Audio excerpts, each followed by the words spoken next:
সরকার বসে যায়, দুয়ারে সরকার কাজ করতে যাচ্ছি, তো প্রচণ্ড ভিড়।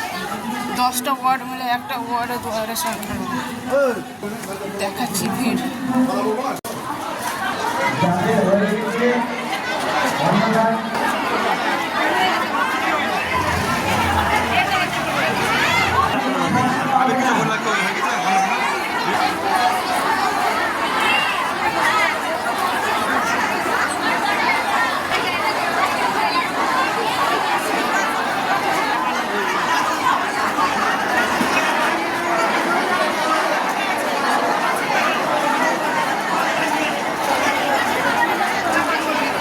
মানুষ অসুস্থ হয়ে যাবে। এখানে ডাক্তারকেও রাখা উচিত, কারণ এত রোদ, আর এক জায়গাতে যদি 10টা ওয়ার্ডের লোক আসে, ওই ছোটো জায়গার মধ্যে মানুষ যেভাবে দাঁড়িয়ে আছে। আমি তো এলাম কাজে ছুটি নিয়ে, কিন্তু আমি কোনো রকম কাজ করতে পারলাম না।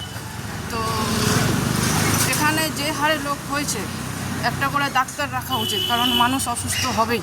10টা ওয়ার্ডের লোক যদি এক জায়গায় কাজ হয়, 3 দিনে কোনো দিনই এই কাজ কমপ্লিট করতে পারবে না সরকার। সরকারের উচিত নিজের ওয়ার্ডে এই কাজ করার।